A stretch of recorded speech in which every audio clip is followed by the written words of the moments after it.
প্ৰশস্তি পত্ৰখন পাঠ কৰি দিছোঁ।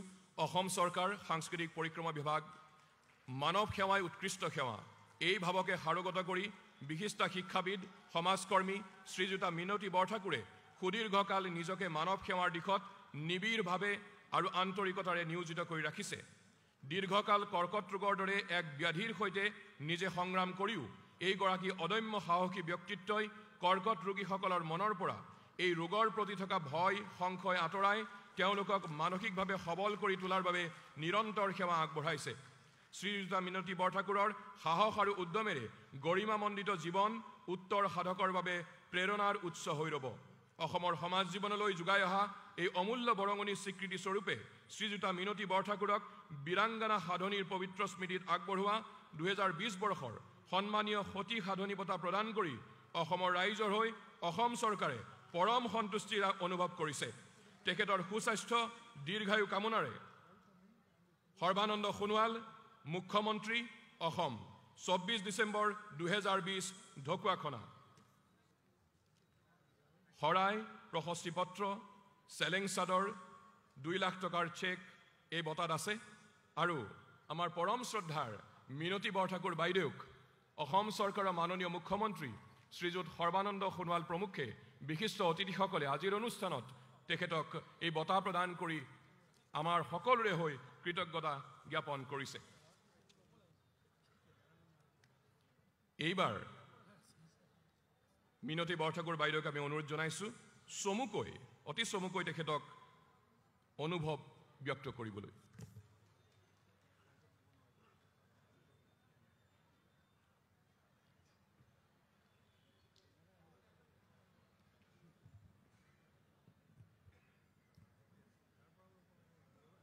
নমস্কাৰ। পৰম শ্ৰদ্ধাভাজন আজিৰ সভাৰ মুখ্য অতিথি মুখ্যমন্ত্ৰী অসম চৰকাৰৰ সৰ্বানন্দ সোণোৱাল ডাঙৰীয়া, আমাৰ অসম চৰকাৰৰ মন্ত্ৰী অতুল বৰা ডাঙৰীয়া আৰু নৱ কুমাৰ দলে ডাঙৰীয়া, আমাৰ অসমৰ বিভিন্ন স্থানৰ পৰা অহা সাংসদসকল আৰু মঞ্চত উপবিষ্ট বহু শ্ৰদ্ধাৰ ব্যক্তি আছে, সকলোৰে প্ৰতি শ্ৰদ্ধা কৃতজ্ঞতা জনাইছোঁ। আৰু মঞ্চৰ সন্মুখত শ্ৰোতামণ্ডলী, বিশেষকৈ ঢকুৱাখানাৰ ৰাইজ, যি মোক আগতেও বহুত মৰম দিছে, বহুবাৰ ইয়ালৈ আহি মই কাম কৰি বহু ঠাইত কাম কৰি গৈছোঁ, তাৰ বাবে মই তেখেতসকলৰ ওচৰত কৃতজ্ঞ। আজি ইয়াত এই বঁটা দিবৰ বাবে নিমন্ত্ৰণ কৰি অনাৰ বাবে অসম চৰকাৰৰ মুখ্যমন্ত্ৰীকে ধৰি সংস্কৃতি পৰিক্ৰমা মন্ত্ৰী আৰু সকলোকে মই মোৰ অন্তৰৰ কৃতজ্ঞতা অৱগত কৰিছোঁ। এই বঁটা প্ৰদান কৰাৰ বাবে মই প্ৰেৰণা লাভ কৰিছোঁ আৰু মই দুগুণ উৎসাহেৰে এই কাম কৰিব পাৰিম। এই বঁটা পোৱাৰ পিছত নিশ্চয় আজি 21 বছৰ ধৰি মই 27 বছৰ ধৰি কৰ্কট ৰোগী আৰু মোৰ চতুৰ্থ স্তৰলৈকে দুবাৰকৈ মই গৈছোঁ। গোটেই গাত গোটেই শৰীৰত একেলগে বহু অংগতে মোৰ কেঞ্চাৰ হৈছে, কিন্তু মই তাৰ লগত যুঁজি 5 বছৰৰ পিছৰ পৰা 1994 চনৰ পৰা 2000 চনৰ 1 জানুৱাৰীৰ পৰা মই সেৱাৰ কাম আৰম্ভ কৰিছোঁ। আৰু এই সেৱা কৰা তেতিয়া উত্তৰ পূব আৰু অসমত কোনো নাছিল, প্ৰথম মই। আৰু মই সাধাৰণ মানুহৰ মাজত বিশেষকৈ বি বৰুৱা হস্পিটেলত আৰু ঠায়ে ঠায়ে আপোনালোকে জানে, গাঁৱে ভূঞে নামঘৰে মাদ্ৰাছাই স্কুলে কলেজে সমাজৰ মাজে মাজে হস্পিটেলে বিশ্বৰ ব্ৰহ্মাণ্ডৰ বিভিন্ন ঠাইৰ হস্পিটেলৰ কেঞ্চাৰ ৰোগীসকলৰ বাবে কাম কৰি আহিছিলোঁ। অতি কষ্টে এটা ৰোগীয়া শৰীৰ লৈ মই ইমান দিন কাম কৰিছিলোঁ আৰু তাৰ বাবে বহু কষ্ট হৈছিল। টকা পইচা মোৰ সকলো সম্পত্তি বিক্ৰী হৈ গৈছে। মোৰ স্বামীও উচ্চ খাপৰ বিষয়া আছিল, কিন্তু সকলো সম্পত্তি ত্যাগ কৰি মই কেৱল এইদৰে কাম কৰি ফুলিছোঁ। ৰাইজৰ পৰা মই একো বিচৰা নাছিলোঁ, কিন্তু অযাচিতে আজি এই সন্মান লাভ কৰিছোঁ আৰু এই সন্মান লাভ কৰি পেলাই মই তেখেতসকলৰ ওচৰত কৃতজ্ঞ। আৰু মই যাতে আমাৰ অসমৰ বাবে বা আমাৰ উত্তৰ পূব অঞ্চলৰ বাবে, ভাৰতবৰ্ষৰ বাবে আৰু বিশ্বৰ বাবে ৰাইজসকলক সজাগ কৰিব পাৰোঁ, কেনেকৈ কৰ্কট ৰোগত কিদৰে যুঁজিব লাগে, কিদৰে যুঁজিলে ৰাইজৰ উপকাৰ হ'ব আৰু কিদৰে অসুখীয়া শৰীৰ লৈও মানুহে বহুত কাম কৰিব পাৰে। এই কথা আপোনালোকে অনুৰোধ কৰিছোঁ, আপোনালোকেও গ্ৰহণ কৰক। আৰু কৰ্মৰ অবিহনে আমাৰ দেশ আগলৈ যাব নোৱাৰিব। আমাৰ দেশ আগলৈ যাবলৈ হ'লে সকলোৱে কৰ্ম কৰিব লাগিব। কেৱল আমি মোবাইলটো চাই থাকিলেই নহ'ব, আমি তাৰ পৰা শিকিব লাগিব আৰু আগবাঢ়ি যাব লাগিব। আমি আমাৰ ৰোগীয়া শৰীৰৰ বিষয়েও যত্ন ল'ব লাগিব, স্বাস্থ্যৰ বিষয়েও যত্ন ল'ব লাগিব আৰু দেশৰ বাবেও ৰাইজৰ বাবেও। আমি যেতিয়া পৃথিৱীত মনুষ্য হিচাপে জন্ম লৈছোঁ, আমাৰ কৰ্তব্য আছে, আমি কিবা কৰিব লাগিব। চব কথাতে কেৱল চৰকাৰৰ মুখলৈ চাই থাকিলে নহ'ব, চৰকাৰে চব দিব, আমি বহি থাকিম আৰু আমি একো নকৰোঁ। এইদৰে এখন ৰাষ্ট্ৰ নিৰ্মাণ নহয়। আমি প্ৰতিজনে যদি কাম কৰোঁ, তেনেহ'লে এই অসমখনক আমি যাওঁতে যুগীয়া এখন সোণতকৈ সুৱগা এখন অসম নিৰ্মাণ কৰিবলৈ আহক। আজি আমি সকলোৱে প্ৰতিজ্ঞা কৰোঁ, আমি কাম কৰোঁ আৰু আনন্দ মনেৰে কাম কৰোঁ। কাম অকল কৰাই নহয়, অকল কেৱল পিকনিক খোৱা, ভোজ খোৱা, আনন্দ উপভোগ কৰা, পাৰ্টি কৰা, সেয়া নহয়। আমি এনেকৈ কাম কৰিব লাগিব যে কামক আমি আনন্দ লাভ কৰোঁ। আমি আগৰ দিনত যেতিয়া জাকৈ মাৰিছিল, দূৰৰ পৰা গীত গাই গাই, যেতিয়া ঢেঁকী মাৰিছিল, যেতিয়া তাত খোল বৈছিল, তেতিয়াও গীত গাই গাই মানুহে আনন্দ কৰিছিল। আমাৰ আইতাহঁতে বৰষুণত দৌৰি দৌৰি গৰু টানি, মোৰ দেউতাহঁতে খৰি ফালি আনন্দত কিন্তু কীৰ্তন দশন গাই আছিল, আনন্দ কৰিছিল। আনন্দ কৰক, কামৰ মাজত আনন্দ লওক, কামক উপভোগ কৰক। কামতে আচল সোৱাদ, আচলতে উপভোগত সোৱাদ কেতিয়াও নাই। কোনেও আপুনি যিমানেই দামী গাড়ী লওক, যিমানেই বস্তু লওক, কোনেও ঘূৰি নাচায় আপোনাতকৈ ডাঙৰ ঘৰ, ডাঙৰ গাড়ী চবৰে আছে, বহুতৰ আছে। আপুনি তাক লৈ একো দেখুৱাব নোৱাৰে। কৰ্ম দেখুৱাওক, কৰ্ম কৰি নিজৰ স্বাস্থ্যৰো উন্নতি কৰক, আমাৰ অসমখনক এখন বহুত আগলৈ লৈ যাওক। এই প্ৰাৰ্থনাই ধন্যবাদ।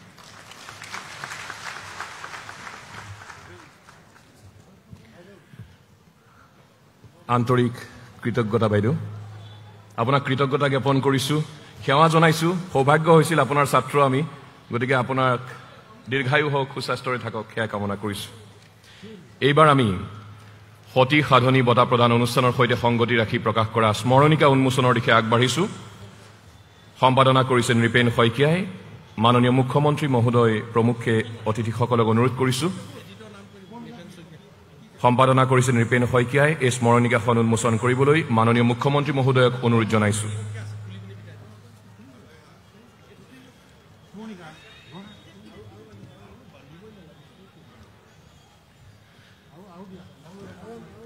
অসম চৰকাৰৰ মাননীয় মন্ত্ৰী অতুল বৰা ডাঙৰীয়া আৰু নৱ কুমাৰ দলে ডাঙৰীয়া, সাংসদ প্ৰদান বৰুৱা প্ৰমুখ্যে বিশিষ্ট অতিথিসকলক আমি অনুৰোধ জনাইছোঁ স্মৰণিকা উন্মোচন কৰিবলৈ। সম্পাদনা কৰিছে নৃপেন শইকীয়াই।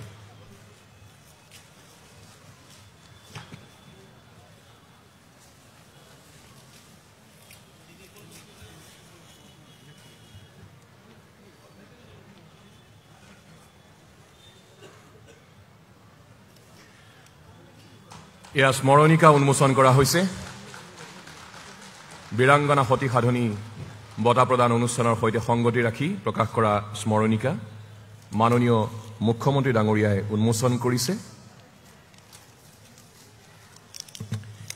এইবাৰ আমি আধাৰশিলা স্থাপন পৰ্বলৈ আগবাঢ়িছোঁ। মাননীয় মুখ্যমন্ত্ৰী মহোদয়ক অনুৰোধ জনাইছোঁ মহকুমা পুথিভঁৰাল লগতে প্ৰেক্ষাগৃহ প্ৰায় 2 কোটি ব্যয় সাপেক্ষ, ঢকুৱাখানা আন্তঃদাৰ হল, পকী গেলেৰী, শয্যাকক্ষ, ফুটবল খেলপথাৰ আৰু ৰাৰবান মিছনৰ ঢকুৱাখানা ক্লাষ্টাৰৰ আধাৰশিলা স্থাপন কৰিবলৈ এতিয়া মাননীয় মুখ্যমন্ত্ৰী শ্ৰীযুত সৰ্বানন্দ সোণোৱালদেৱক অনুৰোধ জনাইছোঁ।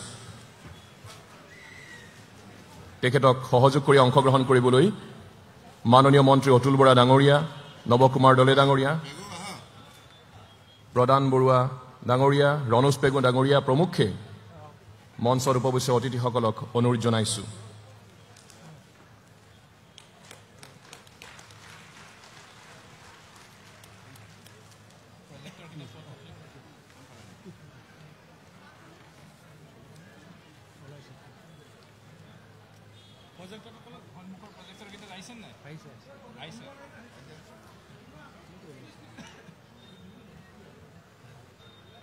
এইবাৰ মাননীয় মুখ্যমন্ত্ৰী শ্ৰীযুত সৰ্বানন্দ সোণোৱাল ডাঙৰীয়াক অনুৰোধ জনাইছোঁ সকলোকে সম্বোধি ভাষণ প্ৰদান কৰিবলৈ।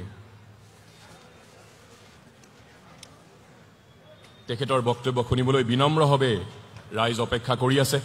তেখেতক বক্তব্য প্ৰদান কৰিবলৈ আমি আন্তৰিক অনুৰোধ জনাইছোঁ।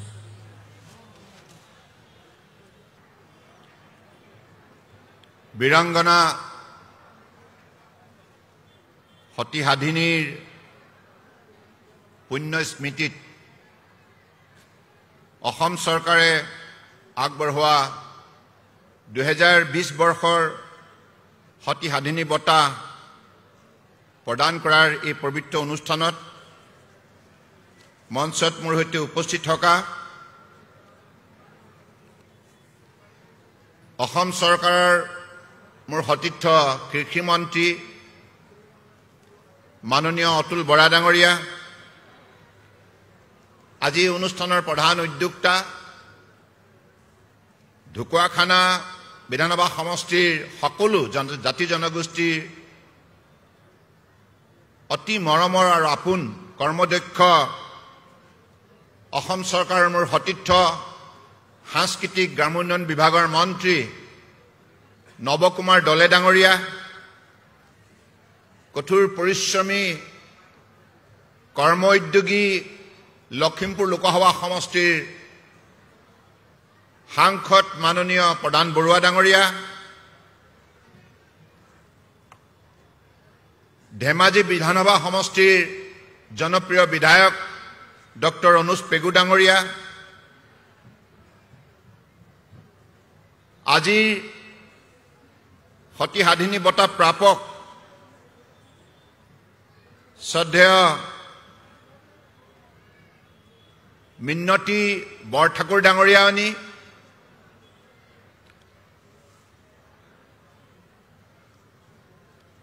আজি এই অনুষ্ঠানৰ নিৰ্দিষ্ট বক্তা অধ্যাপক জ্যোতিপ্ৰসাদ শইকীয়া ডাঙৰীয়া,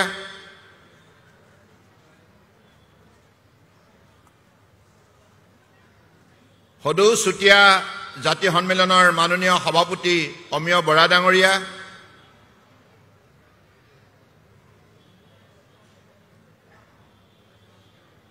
সাংস্কৃতিক বিভাগৰ সঞ্চালক যাদৱ শইকীয়া ডাঙৰীয়া, লখিমপুৰৰ উপায়ুক্ত ডক্টৰ জীৱন ভি,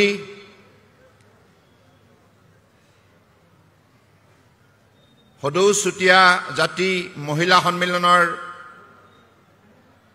মাননীয় সভানেত্ৰী শ্ৰদ্ধা জয়া বৰুৱা ডাঙৰীয়ানী, সদৌ অসম চুতীয়া ছাত্ৰ সন্থাৰ মাননীয় সভাপতি ক্ষীৰোদ শইকীয়া ডাঙৰীয়া, শ্ৰদ্ধেয় পৱন চুতীয়া ডাঙৰীয়া,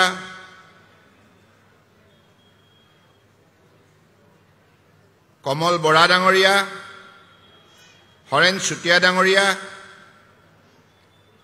সদৌ চুতীয়া জাতি সন্মিলনৰ মাননীয় বিষয়ববীয়াসকল,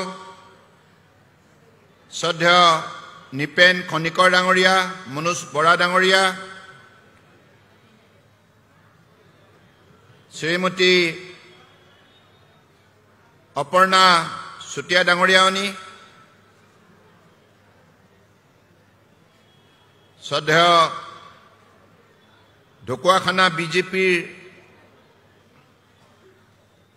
প্ৰদীপ চমুৱা ডাঙৰীয়া, ধেমাজি বিজেপিৰ প্ৰেমৰ দত্ত ডাঙৰীয়া,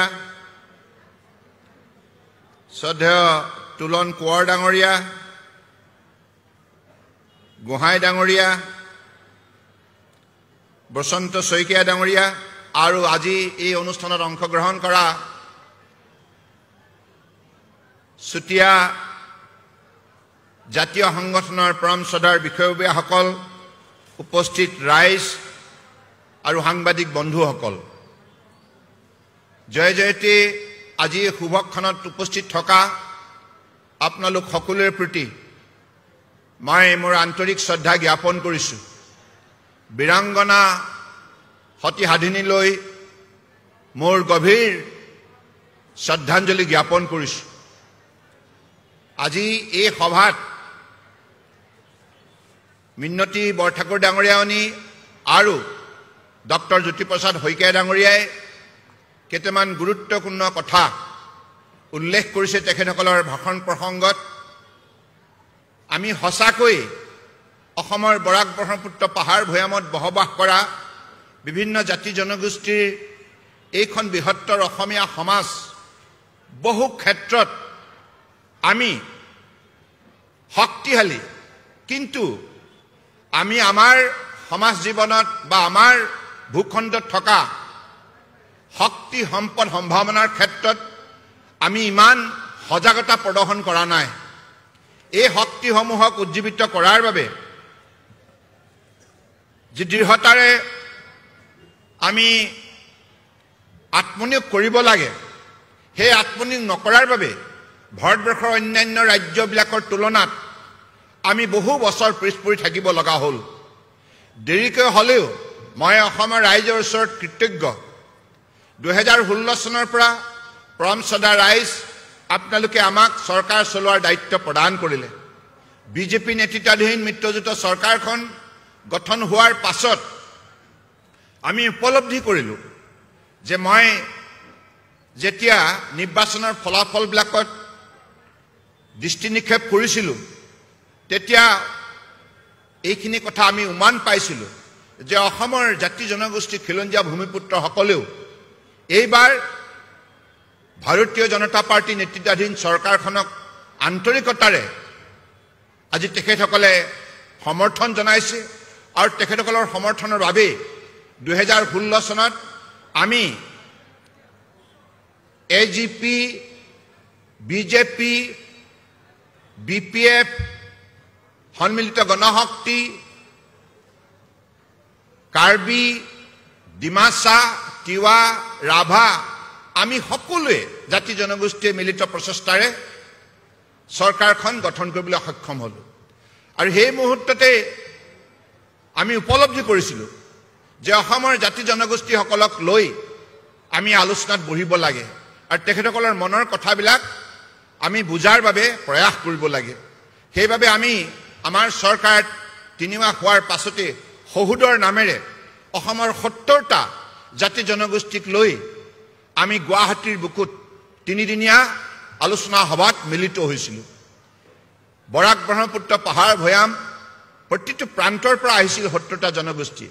আৰু তেখেতসকলে সেই সভাত যি অন্তৰংগ আলাপ আলোচনা অনুষ্ঠিত হৈছিল, যিখন সভাত মই নিজেও অংশগ্ৰহণ কৰিছিলোঁ, মোৰ সতীৰ্থ প্ৰতিগৰাকী মন্ত্ৰী, বিধায়ক, সাংসদ সকলোৱে সেই সভাত অংশগ্ৰহণ কৰিছিল।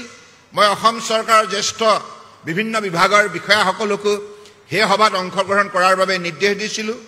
আৰু সেইখন সভাতে আমি উমান পাইছিলোঁ যে অসমৰ বুকুত এনে বহু সৰু সৰু জনগোষ্ঠী আছে, যি জনগোষ্ঠীয়ে গণতান্ত্ৰিকভাৱে তেখেতসকলৰ সংখ্যা কম হোৱাৰ বাবে সিঁচৰিত হৈ থকাৰ বাবে বিভিন্ন জিলা বা বিভিন্ন পঞ্চায়ত বা বিভিন্ন প্ৰান্তত তেখেতসকলে বিভিন্ন পৰ্যায়ৰ নিৰ্বাচনত জনপ্ৰতিনিধি নিৰ্বাচিত কৰিব নোৱাৰে। ফলত 1952 চনৰ পৰাই বহু জনগোষ্ঠী অপ্ৰতিনিধিত্ব হৈ আছে। গতিকে তেখেতসকলে বিচাৰে যে আমাৰ জনগোষ্ঠীসমূহকো আপোনালোকে মৰ্যাদা দিয়ক, আমাৰ জনগোষ্ঠীসমূহকো আপোনালোকে আস্থাৰ বিশ্বাসত লওক, আৰু আমাৰ সৰু সৰু জনগোষ্ঠীবিলাককো আপোনালোকে 21 শতিকাত আগুৱাই যোৱাৰ বাবে অন্যান্যসকলৰ দৰে সমান্তৰালভাৱে আমাকো সুযোগ প্ৰদান কৰক। সেই আহ্বান আছিল জাতি জনগোষ্ঠীৰ, আৰু সকলো বৃহৎ জনগোষ্ঠীয়েও এই কথাষাৰ আন্তৰিকতাৰে সমৰ্থন জনাইছিল। ফলত তেতিয়াৰ পৰা আমি থিৰাং কৰিছিলোঁ যে অসমৰ বিভিন্ন সৰু বৰ জাতি জনগোষ্ঠীৰ মাটি ভেটি, কৃষ্টি সংস্কৃতি, ভাষা সাহিত্য ঐতিহ্য সভ্যতা আৰু স্বাভিমান ৰক্ষা কৰাৰ বাবে এইখন চৰকাৰে দৃঢ়তাৰে কাম কৰিব লাগিব। আৰু তেতিয়াৰ পৰা আপোনালোকে পৰম শ্ৰদ্ধা ৰাইজ প্ৰত্যক্ষ কৰিছে আমি বিভিন্ন জাতি জনগোষ্ঠীক আস্থা আৰু বিশ্বাসত লৈ এই কামত অগ্ৰসৰ হ'লোঁ, আৰু ফলত আজি এই ক্ষেত্ৰত আমি বহু সফলতা অৰ্জন কৰিবলৈ সক্ষম হ'লোঁ।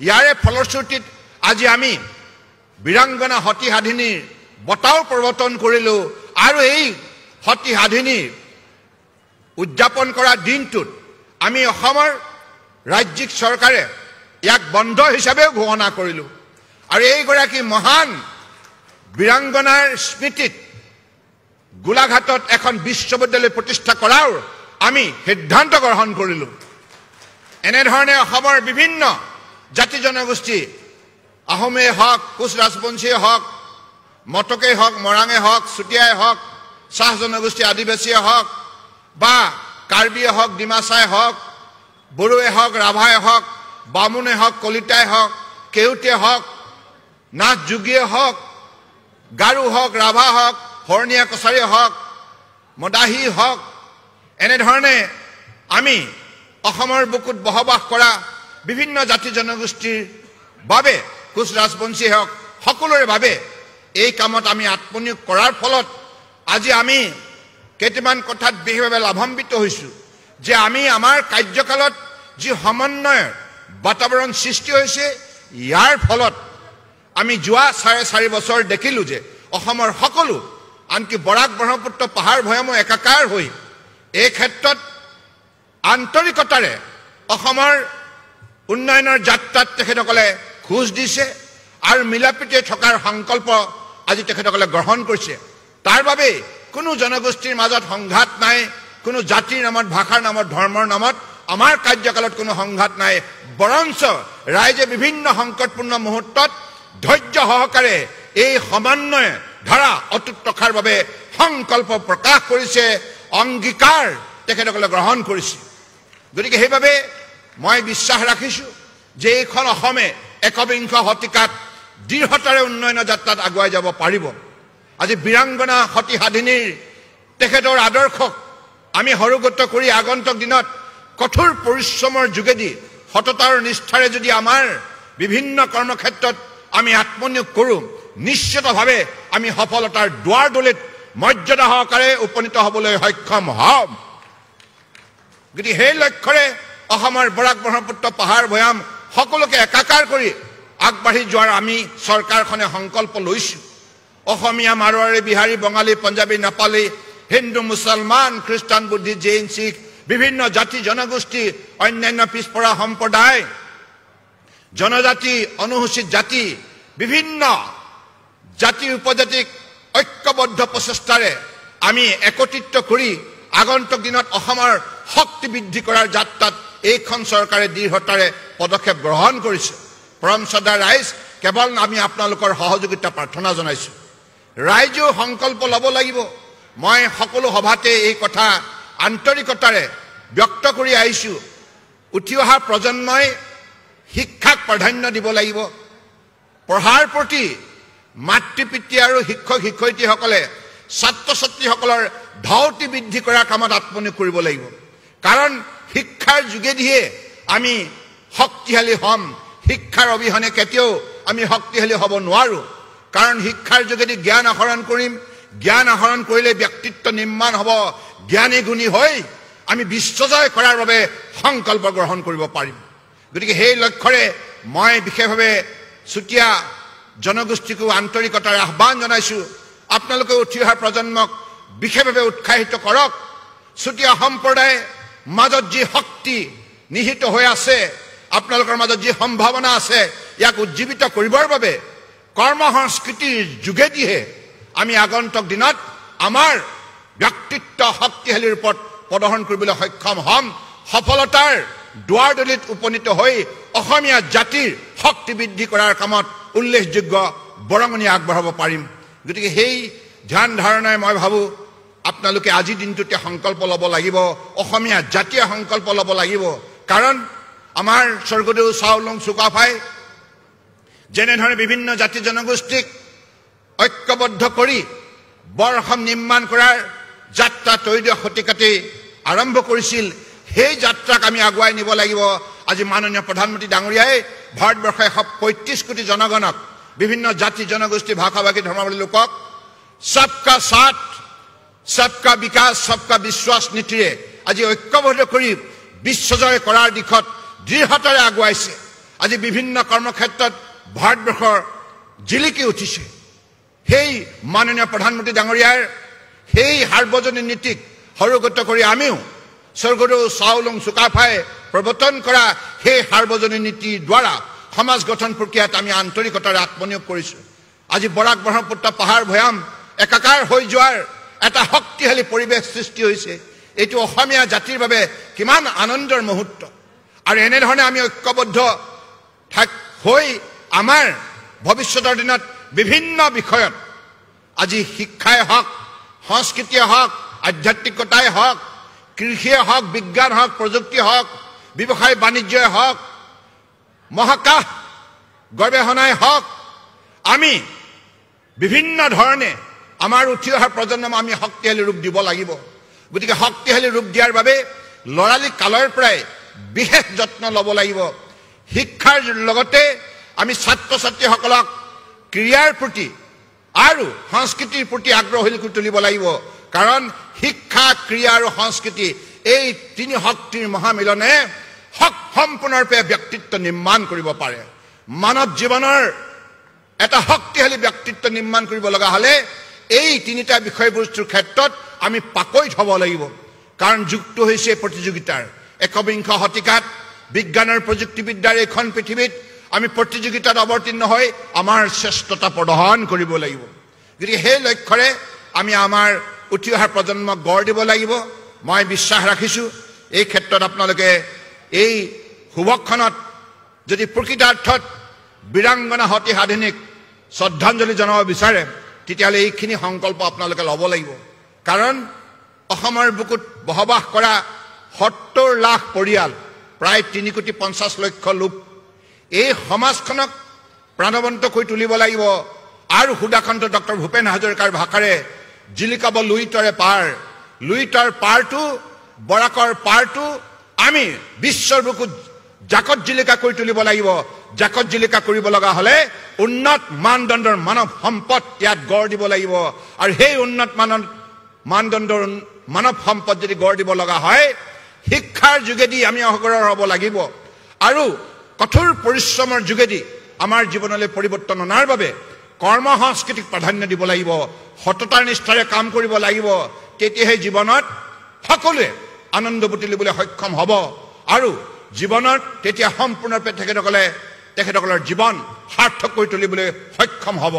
গতিকে সেই লক্ষ্যৰে মই বিশ্বাস ৰাখিছোঁ আমাৰ সমাজখনে আগন্তুক দিনত আগবাঢ়ি আহিব।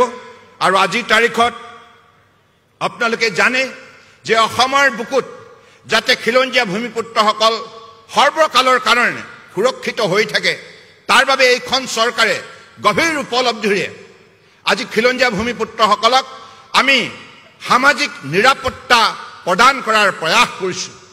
তেখেতসকলক অৰ্থনৈতিক উন্নয়নৰ বাবে সকলো ধৰণৰ সা সুবিধা প্ৰদান কৰাৰ প্ৰয়াস কৰিছোঁ। আজি তেখেতসকলক মৰ্যাদা সহকাৰে অসমৰ বুকুত সৰ্বকালৰ বাবে জীয়াই ৰখাৰ নিমিত্তে আজি আমি এইখন চৰকাৰৰ তৰফৰ পৰা প্ৰথম পৰ্যায়ত 1,10,000 খিলঞ্জীয়া ভূমিপুত্ৰৰ হাতত মাটিৰ পট্টা তুলি দিলোঁ। আৰু অহা জানুৱাৰী মাহত আৰু 1 লক্ষ মানুহৰ হাতত মাটিৰ পট্টা তুলি দিয়া হ'ব। ইয়াৰ লক্ষ্য হ'ব আমাৰ অসম, আমাৰ মাটি, আমাৰ অধিকাৰ। কাৰণ আপোনালোকে জানি আচৰিত হ'ব, এইখন অসমত খিলঞ্জীয়া ভূমিপুত্ৰৰ হাজাৰ হাজাৰ গাঁৱৰ মানুহৰ মাটিৰ পট্টা নাই।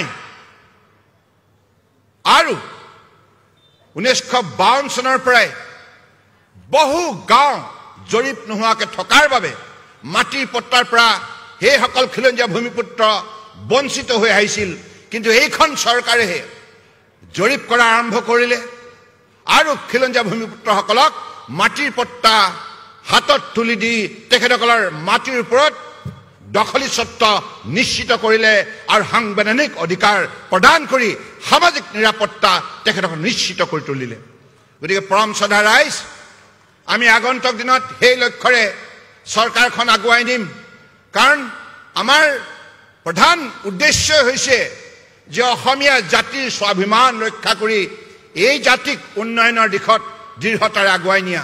আৰু উন্নয়নৰ যাত্ৰাত দৃঢ়তাৰে আগুৱাই নিবৰ বাবে যিখিনি আন্তঃগাঁথনিৰ প্ৰয়োজন, যাতায়াত, যোগাযোগ, অন্যান্য আন্তঃগাঁথনি অনুষ্ঠান প্ৰতিষ্ঠান গঢ় দিয়া, কাৰিকৰী শিক্ষানুষ্ঠান গঢ় দিয়া, দক্ষতা বিকাশ অনুষ্ঠান প্ৰতিষ্ঠান গঢ় দিয়া আৰু বিভিন্ন পৰ্যায়ৰ বিশ্ববিদ্যালয় প্ৰতিষ্ঠা কৰি আমাৰ ছাত্ৰ ছাত্ৰীসকলক উৎসাহিত কৰা আৰু সেই কামৰ যোগেদিহে আমি আগন্তুক দিনত অসমৰ শক্তি বিশ্বৰ বুকুত বৃদ্ধি কৰিব পাৰিম গতিকে সেই লক্ষ্যৰে আমি আমাৰ কাম কাজবিলাক আমি দৃঢ়তাৰে আগ্ৰহৰ হৈছোঁ পৰম শ্ৰদ্ধা ৰাইজ লক্ষীনাৰায়ণ ক্ষেত্ৰৰ বাবে সোৱণশিৰিত আমি 50 বিঘা মাটি ইতিমধ্যে আমি দিয়াৰ সিদ্ধান্ত গ্ৰহণ কৰিছোঁ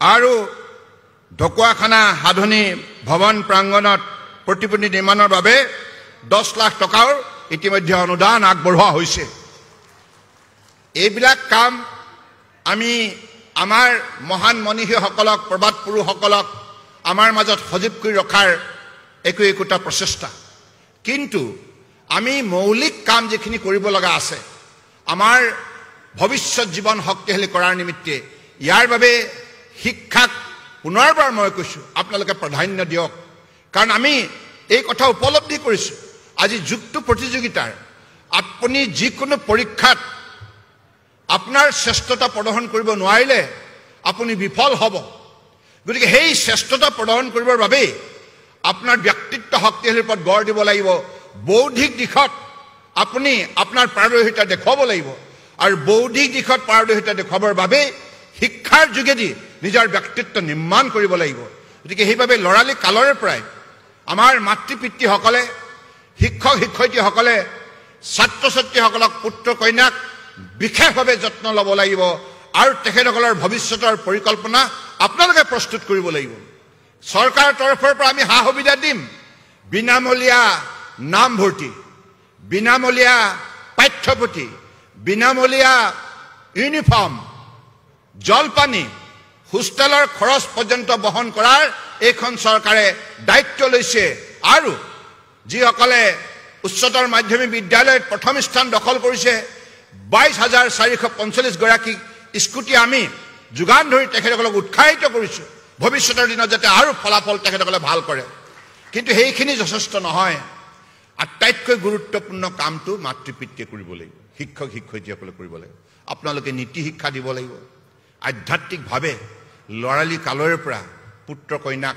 সঠিকভাৱে গঢ় দিব লাগিব তেখেতসকলে যদি শ্ৰদ্ধা ভক্তি মানৱ প্ৰেম মানৱীয় প্ৰমূল্যবোধৰ কথা যদি বুজি নাপায় তেতিয়াহ'লে জীৱনৰ বাটত শিক্ষা গ্ৰহণ কৰাৰ পাছতো উজুতি খাব পাৰে গতিকে সামাজিক শিক্ষা আৰু আমাৰ সাংস্কৃতিক আধ্যাত্মিক পৰম্পৰাৰ মূল্যবোধ এই কথাবিলাকত লৰালি কালৰ পৰা আপোনালোকে বুজনি দিব লাগিব তেতিয়াই সি মানুহ হ'ব আদৰ্শ নাগৰিক হ'ব আদৰ্শ ব্যক্তি হ'ব আৰু সেই আদৰ্শ ব্যক্তিয়ে সমাজত আদৰ্শ প্ৰতিষ্ঠা কৰিব শান্তি প্ৰতিষ্ঠা কৰিব সমন্বয় প্ৰতিষ্ঠা কৰিব গতিকে মই ভাবোঁ এই কামত আপোনালোকে নিশ্চিতভাৱে দৃঢ়তাৰে উদ্যোগ ল'ব মই আজি বিশেষকৈ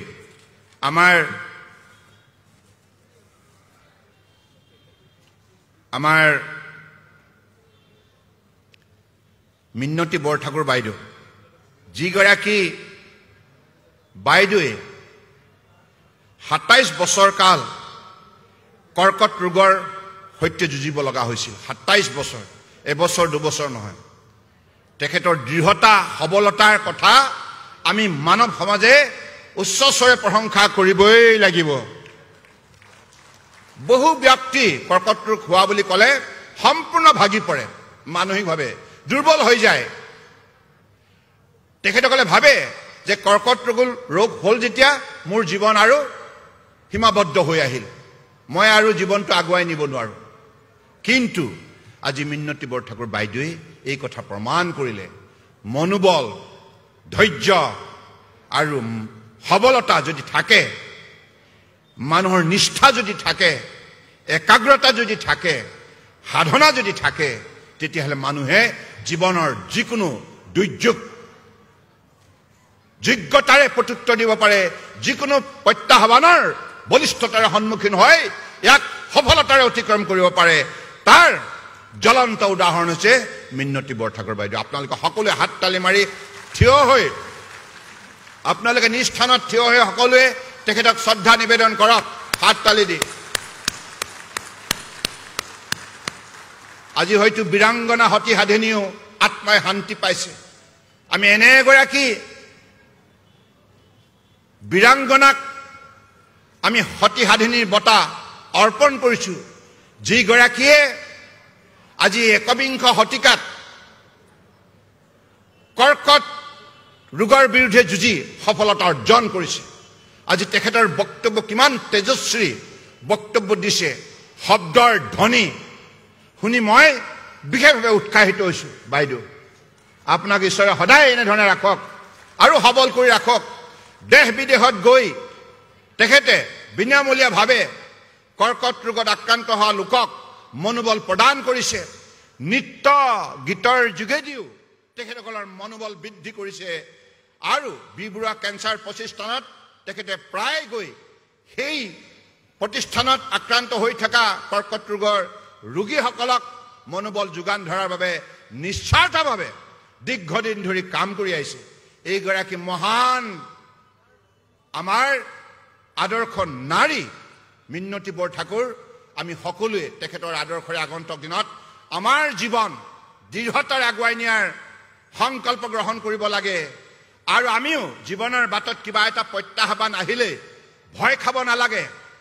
সমস্যা বিভিন্ন ৰূপত আহিব পাৰে, দুৰ্যোগ বিভিন্ন ৰূপত আহিব পাৰে, শিলাবৃষ্টি হ'ব পাৰে, ধুমুহা হ'ব পাৰে, কিন্তু মনোবল অটুট ৰাখি মিনতী বৰঠাকুৰৰ দৰে সেই সমস্যাৰ লগত যুঁজ দি সেই সমস্যা অতিক্ৰম কৰিব লাগিব আৰু নিজৰ জীৱনটোক সুন্দৰভাৱে গঢ় দি হাজাৰজনক জীয়াই থকাৰ অনুপ্ৰেৰণা প্ৰদান কৰিব লাগিব। গতিকে সেইবাবে মই মিনতী বৰঠাকুৰ বাইদেউক পুনৰবাৰ তেখেতৰ চৰণত গভীৰ প্ৰণিপাত জনাইছোঁ আৰু তেখেতৰ পৰা মই আশীৰ্বাদো বিচাৰিছোঁ।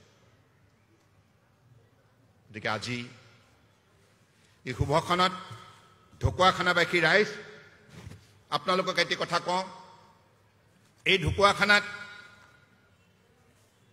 বিভিন্ন জাতি জনগোষ্ঠীয়ে মিলা প্ৰীতিৰে বসবাস কৰে।